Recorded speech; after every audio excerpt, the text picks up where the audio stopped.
first time to teach in UP was 2010 when I came here as the visiting professor granted by the Korea Foundation. So usually visiting professor program lasts for 2 years. So after 2 years, my contract was over, but I thought maybe there are more meaningful things if I stay longer. So I decided to stay, and I was employed by the department from 2012. Because it was my first experience to teach in the overseas university, and then initially my target country was Vietnam because Korean language education was also very booming during that time in Vietnam.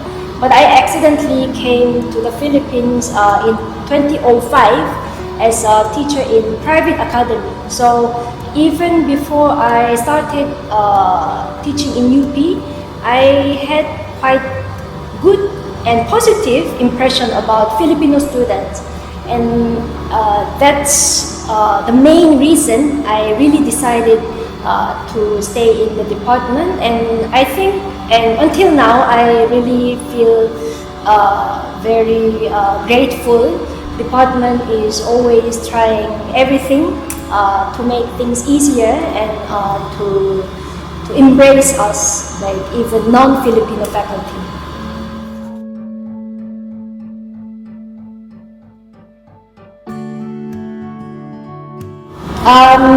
My MA was Korean as a foreign language, and then I think when I was studying English, I was 23. That was the time I realized, oh, what if foreigners will take Korean, just like Korean learning English? So is it possible? Is there any major? So I looked for some graduate studies program, and then I found out there's a KFL, Korean as a foreign language program in various universities in Korea. So I applied for several universities, but I was admitted by Yonsei University. So I studied there for 2.5 years as my MA degree. I finished my MA in teaching Korean as a foreign language in Seoul. So I graduated in 2008, and then 2008 to 2010, I was teaching in private university in Korea. And mostly my students were Chinese, Uzbek, and Mongolian students during that time. So I didn't really have enough experience about Filipino students, but before I really started my first job in Korea, I was a teacher in a private academy in Manila. So that was the very first teaching job. And I still remember I was so nervous standing in front of my students, because the private academy I taught was for those aspiring OFWs.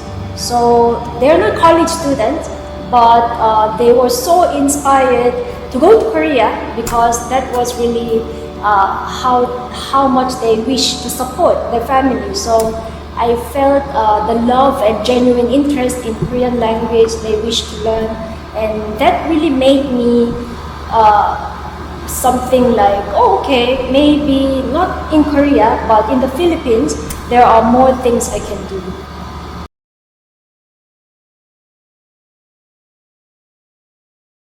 As I recall my first few years, their main reason and main motivation was really K-pop and Korean drama. But I think if my older students come and confess, maybe they will also say during that time, like 10 or 15 years ago, Korean culture was still like minority culture. Unlike right now, it's kind of mainstream. But students' interest really started in a personal level. So because of K-pop, because of drama and movies, they wanted to learn the language. But I think past maybe 6 to 7 years, what they became more interested was they want to go to Korea as a tourist or as a scholar. So that was also the time when Korean government opened more opportunities for foreign students in Global Korea Scholarship Program. So that was the time my students, more students wanted to take Korean because that will open door to the future. So I think there is some change in trend. Like initially, they were just interested in their personal life, but now they are already thinking of their future, what to do with Korean language.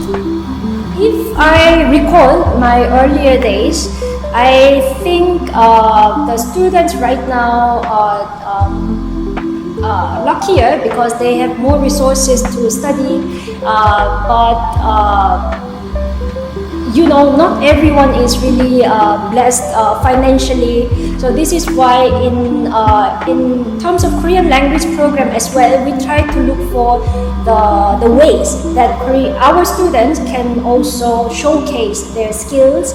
And when I started in the department, my personal goal was really there should be more local teachers because I'm from Korea, like we can divide who are native or who are non-native. But disregard of these distinctions, I really believed there should be more local teachers. Whatever you call, like non-native or whatever terminology you might say. So that's why we try to train our students and also our colleagues, and then after they try out some contest or some other occasions, they really how to say, they really test themselves. Okay, I can do this. Okay, my Korean is ready for this. I'm really happy because Korean is used for their life.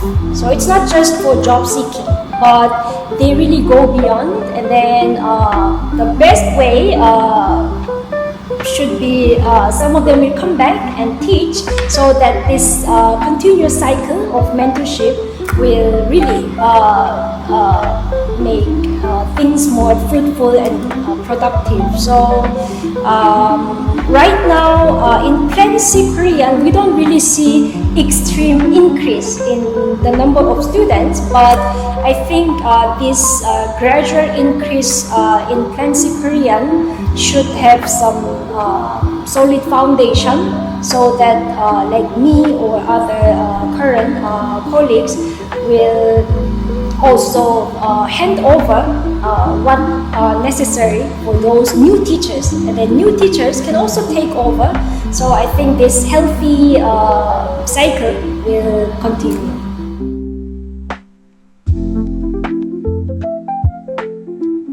KRC was established in 2016 with the founding director, Dr. Eduardo Gonzalez. He was the former dean of UP Asian Center. And then I was one of the research fellows. So I was just assisting and helping to build the center gradually. And then we also had other fellows and then other researchers. So I think before pandemic, we just slowly worked on to promote the name UPKRC. And then after the pandemic started, we also struggled, but we tried to find niche. So we worked on some virtual opportunities and the networking opportunities. So since last year, I serve as a director. So initially as a fellow, and then right now I just serve as a director, but I don't think the nature of work changed, because this is what I really find it quite joyful to do. And I usually tell people that I don't really think it's work, because this is what I love to do. So it's not just to promote Korea or to just let people know about Korean studies, but it's really to promote mutual understanding. And then I think that's the mission that UPKRC tries to do, and myself tries to achieve. In UPKRC past few years, we work in 3 pillars: research, education, and networking. So for research, we try to reach out to various professors in different domains, because we really try to achieve interdisciplinary research outcomes. So far, I think we have been working in social sciences domain. So we have produced some research papers, and then they also present their findings in conferences and workshops. So that's what we do with research. And then education, we try to motivate Filipino youth, especially high school and college and graduate school students. So we usually annually offer different kind of contests, like essay contest or speech contest, we in partnership with the department, and then some other kind of like paper presentation opportunities. So we try to engage wider youth so that they find Korea more useful and they can relate it to what they do in their field. And then networking wise, we try to build stronger relationships with local and international organizations. So that's why we work with department very closely, and then even other UPCUs outside Diliman, we also involve them individually or as an organization. We try to work together, and also we work with Korean institutions and Korean migrants who live in the Philippines. So I think UPKRC as an academic institution, that is the main mission, but at the same time we also try to build more cultural and socially relevant relationship with broader organizations. Because we have some contest and then conference, workshop, like usual things any research center would do. But maybe during the pandemic, one of the things we designed was Korean Studies repository. So that is the virtual repository where we collect the theses and dissertations produced by Filipino scholars. Because you know, in the Philippines, if you want to study about Korea or you want to pursue Korean studies, but looking for the references is not always easy. So I got the idea that if we collect those references, especially produced by Filipino scholars, the aspiring scholars can also read it, and then they can also produce even better papers. So repository is open for public access, and anybody really generously shared the paper and research. So maybe that should be one of the things I like. Currently, I serve as a director, but in the future, maybe different people will involve, and maybe UPKRC will also have different chances and different challenges. But at the moment, I try to have some solid foundation as a research institution, because you know, other universities have some Korean languages program or Korean studies program, but I think the strength of UPKRC is really we focus on research dissemination. So that should be the continuous project, and that's what I also try to strengthen personally, and also for the benefit of UPKRC. So we will just continue the project we have been doing, and also we will try to involve more institutions and professionals so that they can also utilize the resources that UPKRC has built so far.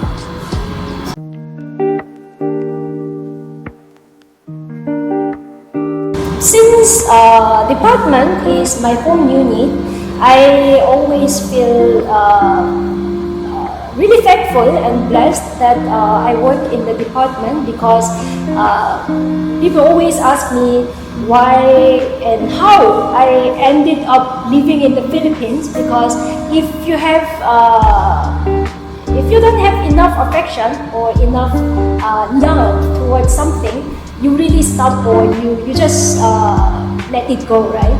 But in the department, I really felt there are more things to do. Okay, let's try this and let's try this. And then what I really enjoy in the department is we really work together. So in Korean cluster, we also plan to do some curricular revision, and then we will also look at our current Korean language program. So hopefully from next year, we can also work harder for our students and also for UP community with better Korean language program. And UPKRC, if anyone is interested to work with UPKRC, we always welcome. So if you have good ideas or if you want to try out something about Korea and Philippines, we always welcome. So you can always approach me and then we can talk about it.